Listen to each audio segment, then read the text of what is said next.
Welcome to this video on giving clear instructions.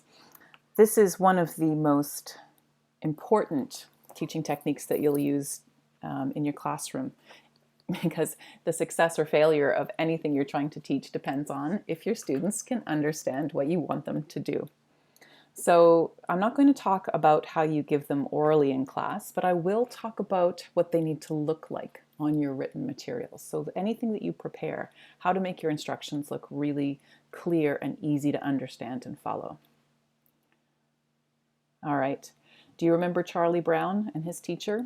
If you don't, if you're not old enough, Charlie Brown's teacher used to always sound like this.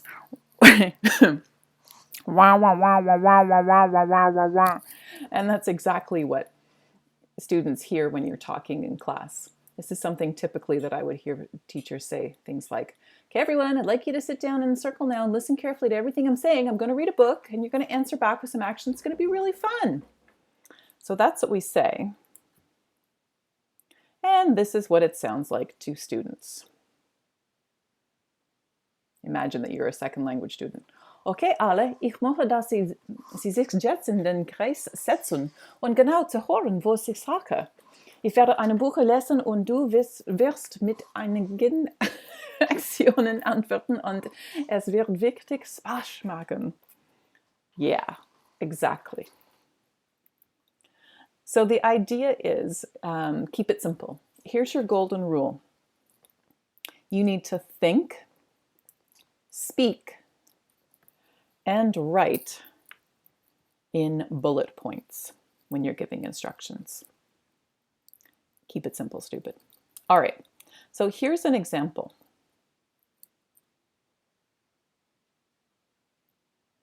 This is a typical activity. I picked pin the body parts on the monkey poster.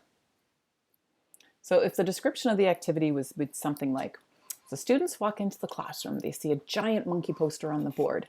Each student is given a cue card with focused vocabulary words such as fingers, thumb, head, etc. So the students are asked to guess where the word belongs, and then they pin the word on the monkey. The activity gives the teacher the opportunity to see what they already know, and the students will understand why they need to learn the body parts. It's task-based learning. Sounds like a great activity, right?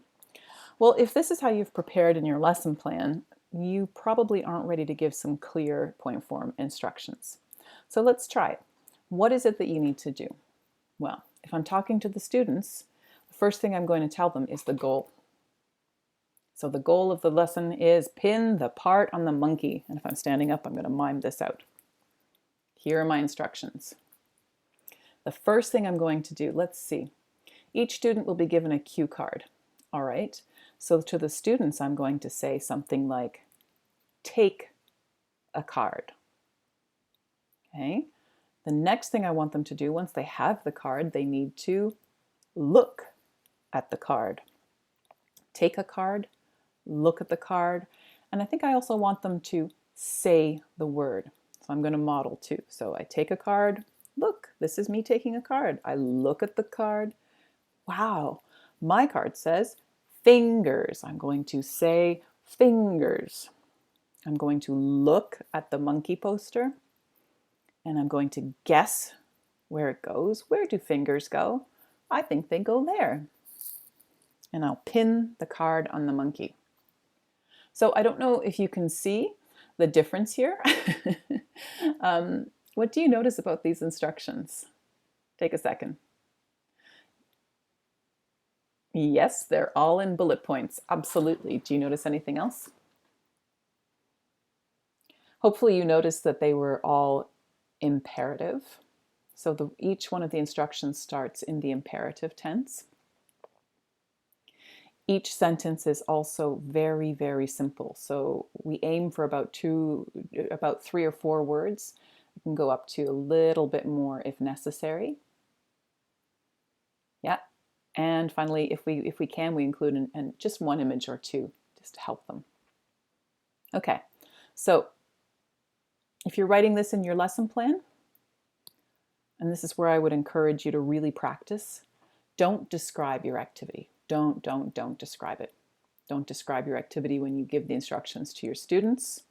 Don't describe it when you're on the board. And don't describe it in your lesson plan. Do write it out as point form instructions. So write them in your lesson, on the handout, and on the board. The more the students hear it and see it and watch you mime it, the more effective your activity will be. So this is what my lesson plan would look like. Okay, more things to think about when doing instructions. You can include colors, especially if you're using a whiteboard or an overhead or a PowerPoint. It's a great way to draw students' attention to keywords. If you don't have a PowerPoint or you're using photocopies, or maybe some of your students are colorblind, keep in mind you can use bold or underlined font as well to draw attention to some keywords. It's always a good idea to use simple images to support students' understanding, but use them sparingly. You don't want any handouts or materials that are covered in images. It's too distracting. Finally, think about using graphic organizers to help students visualize a process or understand a concept. And this is really helpful, especially for learning disabled kids, but it will also help your general pop as well. So this is an example of how to do Think, Pair, Share directly from PowerPoint. Think, pair, share. Okay, so now I have an activity ready for you. Look at the following instructions. These are actual instructions that were submitted on a lesson plan to me by a former student. Your job is to change them into point form, imperative tense, with simple sentences. I'm going to encourage you to use bold or underline. Is it possible to use graphic organizers or images? Give it a try. Here you go.